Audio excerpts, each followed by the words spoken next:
சாய் பக்தர்களுக்கு என் அன்பு வணக்கங்கள். ஓம் சாய்ராம். என் அன்பு குழந்தையே, உன் சாயப்பா உன்னிடத்தில் சொல்ல நினைக்கின்ற இந்த விஷயத்தை நீ யாரிடமும் சொல்லாமல் தனிமையில் கேட்க வேண்டும். ஏனென்றால் அப்படி யாரிடத்திலாவது நீ சொல்லிவிட்டாயானால் உன் மீது அவர்கள் கண் வைத்து விடுவார்கள் என் குழந்தையே. அப்படிப்பட்ட விஷயம்தான் உன் வாழ்க்கையில் நடந்து கொண்டிருக்கின்றது. நான் சொல்லக்கூடிய விஷயம் இன்னும் சற்று நேரத்தில் உனக்கான ஆனந்தமான ஒரு விஷயத்தை உன் கைகளில் கொண்டு வந்து கொடுக்கப் போகின்றது. அதனால் இந்த விஷயத்தை நீ யாரிடமும் சொல்லாமல் தனிமையில் கேட்டால் மட்டும்தான் அது உன்னுடைய வாழ்க்கையின் பேரதிசயத்தை கொண்டு வந்து நிறுத்தும் என்பதை நீ தெரிந்து கொள்வாய். சாயப்பா இருக்கும் காலம் உன் வாழ்க்கையின் அதிர்ஷ்டத்தின் காலம். சாயப்பா வருகின்ற காலம் உன் வாழ்க்கையின் பேரதிர்ஷ்டத்தின் உச்சத்தை தொடுகின்ற காலம். அப்பா உன்னோடு நிற்கும் இந்த தருணத்தை எக்காரணம் கொண்டும் நீ விட்டுவிட மாட்டாய் அல்லவா?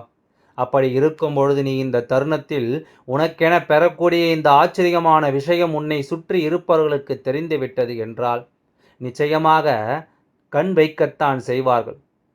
உனக்கு எந்த நல்லது நடந்துவிடக்கூடாது என்பதில் இத்தனை கவனமாக இருக்கக்கூடிய மனிதர்கள் எந்த சூழ்நிலையிலும் உன்னுடைய வாழ்க்கையில் மிக சரியான விஷயங்கள் நடப்பதை ஒருபொழுதும் இவர்கள் அனுமதிக்க மாட்டார்கள். உனக்காக சாயப்பா நான் இருக்கிறேன் என்பதை நீ உணர்கின்ற நேரம், உன் அப்பா எதையும் இடத்தில் எடுத்துச் சொல்கின்ற இந்த நேரம், நீ எந்த காலத்திலும் எதையுமே விட்டுவிடாதே. உனக்கென நான் கொண்டு வந்து சேர்க்கின்ற ஒவ்வொரு விஷயங்களையும் எப்பொழுதும் என் குழந்தை நீ தவித்து விடாதே. நான் இருந்து உனக்கு தரக்கூடிய இந்த நம்பிக்கையின் மாற்றம் இந்த வாழ்க்கையில் உனக்கான உச்சத்தை சர்வ நிச்சயமாக என்னவென்று எடுத்துச் சொல்லத்தான் செய்யும் என்பதை நீ மறந்து விடாதே. என்ன நடந்தது ஏது நடந்தது என்பதையெல்லாம் ஒரு புறம் இருக்கட்டும். உன் சாயப்பா உனக்கு என்ன சொல்லப் போகிறேன் என்பதனை நீ கட்டாயமாக தெரிந்து கொள்ள வேண்டும் அல்லவா? அப்பாவின் அன்பு உனக்கு எதை கொடுக்கிறது என்பதை நீ புரிந்து கொள்ள வேண்டும் அல்லவா? சாயப்பா உன்னோடு நான் நிற்கும் இந்த தருணத்தை உனக்கு இந்த வாழ்க்கையை எப்பொழுதுமே பேரதிர்ஷ்டத்தின் உச்சமாகத்தான் நான் காண்பிக்கின்றேன். அது நல்லது நடந்தாலும் சரி, உனக்கு கெட்டது நடந்தாலும் சரி, என்ன நடந்தாலும் இது உனக்கான பேரதிர்ஷ்டத்தின் உச்சம் என்பதை நீ மறந்து விடாதே. இந்த நேரம், நான் வருகின்ற இந்த தருணம், உனக்கு வேண்டிய வழி எல்லா விஷயங்களும் உனக்கு சரியாக நடப்பதை நீ நிச்சயமாக புரிந்து கொள்வாய். நமக்கென இந்த வாழ்க்கையில் என்ன நடந்துவிடப் போகிறது? எப்பொழுதும் கஷ்டங்களும் கவலைகளும் கண்ணீர் துளிகளும் இங்கு என்று இருக்கும் நிலை வந்துவிட்ட பிறகு நாம் மட்டும் எப்படி இங்கே நிம்மதியாக இருக்க முடியும்? வாழ்க்கை முழுமைக்கும் காலம் முழுமைக்கும் இதுதான் நிரந்தரம் என்று ஆன பிறகு நாம் ஒருபோதும் எதற்கும் பயந்து விடக்கூடாது என் குழந்தையே. பிறருக்கு எப்பொழுதுமே நன்மைகளை மட்டுமே செய்யக்கூடியவன் தனக்கும் நன்மையை தேடிக் கொள்கின்றான். பிறருக்கு தீமைகளை தேடி தேடி செய்கின்றவன் தன் தலையில் தானே மண்ணை வாரி போட்டு கொண்டிருக்கின்றான் என்பதுதான் உண்மை. உள்ளது எதுவோ அது தெய்வம் கொடுத்தது என்று மகிழ்ச்சியாக இருக்க வேண்டும். இல்லாதது எதுவோ அது இறைவனின் கொடுக்க போவது என்று நம்பிக்கையோடு இருக்க வேண்டும். என்ன நடந்தாலும் ஏது நடந்தாலும் இந்த விஷயங்கள் ஒவ்வொன்றையும் நாம் சரியாக புரிந்து கொள்ளும் மனநிலை வரும்பொழுது இந்த வாழ்க்கையில் அத்தனை விஷயத்தையும் நீ சரியாக புரிந்து கொள்ள எப்பொழுதும் தயாராக இருக்க கற்றுக்கொண்டால் அது போதும். அது ஒன்றே உன்னை அடுத்த நிலைக்கு வழிநடத்தி செல்லும் என்பதை நீ மறந்து விடாதே என் குழந்தையே. உனக்கு நான் இருக்கும் இது போன்ற கட்டங்களில் எல்லாம் உனக்கான அதிசயங்களை நிச்சயமாக நான் உனக்கென்று கொடுத்துவிடும் நேரம். எந்த சூழ்நிலையிலுமே எதையுமே என் குழந்தையை நீ விட்டுவிட முடியாது. இந்த நேரம் இந்த வாழ்க்கை உனக்கு என்னவெல்லாம் கொடுக்க வேண்டும் என்று விதி இருக்கின்றதோ அதையெல்லாம் உனக்கு சரியாக கொடுத்து கொண்டிருக்கின்றது அல்லவா? இனி நடப்பது எல்லாமும் உன்னுடைய நன்மைக்குத்தான் என்பதை கட்டாயமாக என் குழந்தை நீ புரிந்து கொள்வாய். எப்பொழுதுமே நாம் தொடர்கின்ற சில விஷயங்கள் இந்த வாழ்க்கையில் நமக்கான பாடங்களை கற்றுக் கொடுக்கும். தெய்வமே குற்ற உணர்வே இல்லாமல் நடிப்பவர்கள் நடித்துவிட்டு போகட்டும். நான் பட்ட வழியை யாருக்கும் தருவதற்கு எனக்கு மனமில்லை. எனக்கு நான் ஏமாளியாகவே இருந்துவிட்டு போகிறேன் என்று சொல்கின்ற என் குழந்தைகள் சர்வ நிச்சயமாக எதையும் எண்ணி கலங்கி விடாதே. நீ யோசிப்பது போலத்தான் தெய்வம் இந்த வாழ்க்கையில் உனக்கான நம்பிக்கையை கொடுக்கிறது. சாயப்பா உனக்கு ஒன்றை சொல்லவா? பெண் குழந்தையை பற்றி ஒன்றை புரிந்து கொண்டு கோபத்தில் அதிகாரமாக பேசுகின்றான். ஆத்திரத்தில் 1000 வார்த்தைகளை பேசி விடுகின்றாள். அன்பாக ஒரு வார்த்தையை எதில் இருப்பவர்கள் பேசிவிட்டால் சற்றென்று கரைந்து விடுகின்றாள். அவள் வார்த்தையில் இருக்கும் கோபத்தை பார்க்காமல் அவள் அன்பின் ஆழத்தையும் பார்த்தால் இங்கு பிரச்சனைகள் நிச்சயமாக இருக்காது. சாயப்பா சொல்வது புரிகிறதா? பெண் குழந்தைகள் உண்மையாகவே அன்பிற்கு அடிபணிந்து நிற்கின்ற நேரம். என்ன நடந்தாலும் ஏது நடந்தாலும் இந்த விஷயங்களை எல்லாம் சரியாக புரிந்து கொண்டோம். ஆனால் இந்த வாழ்க்கை உனக்கான ஒவ்வொரு உண்மைகளையும் நிச்சயமாக கொண்டு வந்து சேர்த்து கொண்டு தான் இருக்கும். எது நடக்க வேண்டும் என்று காத்து கொண்டு இருக்கின்றதோ அதில் சரியாகவே ஒரு நாள் இந்த வாழ்க்கையில் உனக்கென நடக்கும் பொழுது அத்தனையும் உனக்கு வேண்டிய மகிழ்ச்சியை நிச்சயமாக கொடுத்து உன்னை நல்லபடியாக வாழ வைக்கும் என்பதை நீ மறந்து விடாதே. காலம் கடந்து எதுவும் நம் கைகளில் இல்லை என்று சொல்லி நீ வருந்தி கொண்டிருப்பதை விட இனி உனக்கு நடக்கக்கூடிய விஷயங்கள் அத்தனையும் நல்லபடியாகவே நடக்கும் என்பதை நீ புரிந்து கொள்ள வேண்டும். உன்னோடு நான் இருக்கும் இந்த காலம் உனக்கு மிகப்பெரிய அதிசயங்களை எல்லாம் நிச்சயமாக நடத்தும் என்பதை நீ தெரிந்து கொள்ள வேண்டும். சாயப்பா சொல்லக்கூடிய விஷயம் ஒவ்வொன்றுமே இனி உன் வாழ்க்கையில் எதை நடத்தும் என்பதை நீ தெரிந்து கொள்ளும் நேரம். நிச்சயமாக இனி எதற்காகவும் என் குழந்தை நீ கலங்கிவிடக்கூடாது. உன்னை தொடர்கின்ற பல விஷயங்கள் இந்த வாழ்க்கையின் அதிர்ஷ்டத்தை உனக்கு காண்பித்து கொடுக்கும் என்று சாயப்பா மீண்டும் மீண்டும் அழுத்தி சொல்கிறேன் என்றால் ஏதோ ஒன்று உன்னை சுற்றி நடக்கப் போகிறது என்பதை நீ தெரிந்து கொள்ள வேண்டும் அல்லவா? ஏதோ ஒன்று இந்த வாழ்க்கை நாம் அறியாதபடிக்கு நமக்கானவற்றை தரப்போகிறது என்பதை நீ தெரிந்து கொள்ள வேண்டும் அல்லவா? அத்தனையிலும் நீ விரும்பியபடி உனக்கு சந்தோஷங்களை இந்த வாழ்க்கை காண்பித்து கொடுக்கும். ஒரு தீய நண்பன் உன்னோடு இருக்கிறான் என்றால், ஒரு தீய எண்ணம் கொண்டவர் உன்னோடு இருக்கிறார் என்றால் அவர் எப்படி இருப்பார் என்று நான் உனக்கு சொல்லவா? அவர்கள் உன் எல்லைகளை மதிக்க மாட்டார்கள். உன்னை அடிக்கடி கிண்டல் செய்து காயப்படுத்துவார்கள். உன்னுடைய கவனத்தை எப்பொழுதுமே நிச்சயமாக கட்டுப்படுத்த முயற்சி செய்வார்கள். எல்லா விஷயத்திற்காகவும் உன்னோடு போட்டியிடுவார்கள். தேவையுள்ள பொழுது மட்டுமே உன்னை தேடுவார்கள். இது தீமையான எண்ணங்களை கொண்ட மனிதர்களுக்கான அடையாளம்.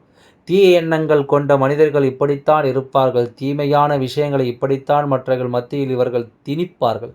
தன்னுடைய எண்ணங்கள் போலவே மற்றவர்களையும் இவர்கள் நிச்சயமாக மாற்றிவிடத்தான் முயற்சி செய்வார்கள். நம்முடைய வாழ்க்கையில் எவ்வளவுதான் சிலரிடம் உரிமையோடு நீ பழகி இருந்தாலும் அவர்கள் சில நேரங்களில் நீ யாரோ நான் யாரோ என்று உணர வைப்பார்கள். அப்படிப்பட்ட உறவுகள் இருக்கத்தானே செய்கிறார்கள். நாம் ஒருவரிடம் எவ்வளவுதான் பாசமாகவே நடந்து கொண்டாலும் சரி, எவ்வளவுதான் அன்பாக இருந்து கொண்டாலும் சரி, வேறு யாரோ ஒருவருக்காக சில நேரங்களில் நாம் மூன்றாவது மனிதர்களாக அவர்கள் மத்தியில் ஆகிவிடுகிறோம் என்பதனை நீ நினைத்து வருந்தி விடாதே. யார் மீதும் அளவுக்கு அதிகமான நம்பிக்கை வைக்கக்கூடாது. அந்த நம்பிக்கை அவர்களை உடைக்கும்பொழுது அதிகமாக காயப்படுத்துவது நீதானே என்பதனை மறந்து விடாதே. எப்பொழுதுமே நாம் எதையுமே சரியாக யோசிக்க வேண்டும். நீ இறந்துவிட்டால் கூட பக்கத்து தெரு வரைக்கும் சிரித்து கொண்டே தான் வந்து உன் வீட்டிற்கு வரும்பொழுது அழுகின்ற பொழுது நடித்து கொள்வார்கள். இதற்காகவே நீ சந்தோஷத்தை விட்டுவிட்டு இது போன்ற மனிதர்களுக்காகவா உன்னுடைய சந்தோஷத்தை எல்லாம் விட்டுவிட்டு சொந்தத்தில் 4 பேர் என்ன சொல்வான், நாம் இப்படி எல்லாம் வாழ வேண்டும், இவர்களுக்காக நாம் எப்படியெல்லாம் இருக்க வேண்டும் என்று சொல்லி நீ யோசிக்கின்ற விஷயங்கள்தான் சர்வ நிச்சயமாக இந்த வாழ்க்கையில் உனக்கு எல்லாவற்றையும் என்னவென்று சொல்லிக் கொடுக்கிறது. என் அன்பு குழந்தையே, உன்னுடைய இறப்பு உன்னுடைய இழப்பு உன் குடும்பத்திற்கும் உன்னை சார்ந்தவர்களுக்கும் மட்டுமானது. நீ எதை செய்வதாக இருந்தாலும் அவர்களுக்காக மட்டுமே செய்துவிட தயாராக இரு. எந்த விஷயத்தை முன்னறிந்து நடத்துவதாக இருந்தாலும் உன்னுடைய குடும்பத்திற்காக மட்டுமே நீ முன்னின்று அதை செய்ய தயாராக இரு. காரணமில்லாமல் எந்த நிலையையும் என் குழந்தை நீ யோசித்து வருந்தி கொண்டிருக்காதே.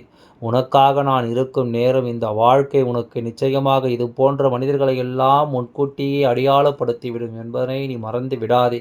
எத்தனை விஷயங்களை கடந்தும் என் குழந்தை நீ மனமுருகி கேட்கின்ற ஒவ்வொரு விஷயங்களும் உனக்கானவற்றை உன் கைகளில் கொண்டு வந்து ஒப்படைக்கும் என்று என் குழந்தை இன்று உனக்கு ஒரு உண்மையை சொல்கின்றேன். என்ன தெரியுமா? ஊருக்கே தெரியும் அவன் தவறானவன் என்று.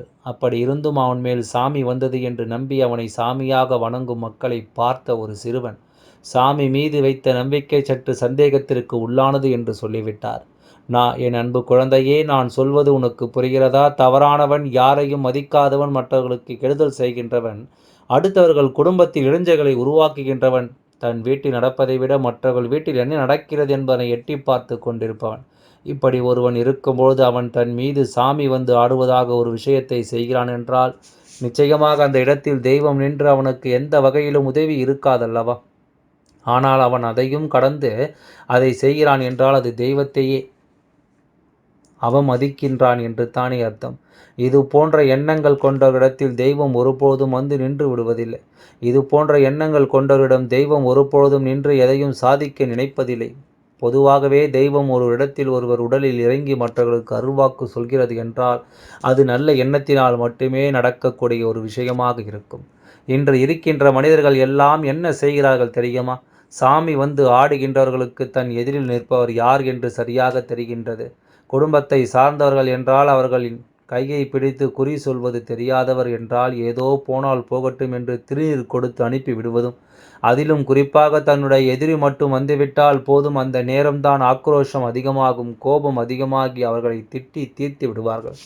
நீ சரியில்லை, உனக்கு எதுவுமே நடக்காது என்பது போன்ற வார்த்தைகளை எல்லாம் அவர்கள் பிரயோகித்து விடுவார்கள். இப்படியெல்லாம் ஒவ்வொன்றையும் செய்ய நினைக்கின்ற நேரம், இது போன்ற ஒவ்வொரு விஷயங்களையும் இந்த வாழ்க்கையில் யோசிக்கின்ற நேரம், உனக்கு நடக்கக்கூடிய உண்மைகளை எல்லாம் நீ எப்பொழுதுமே கவனமாக தெரிந்து கொள்.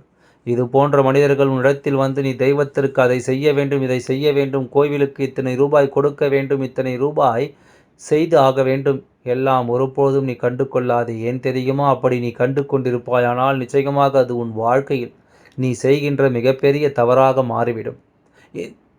இந்த வாழ்க்கையில் நீ செய்கின்ற மிகப்பெரிய கஷ்டமாக மாறிவிடும்.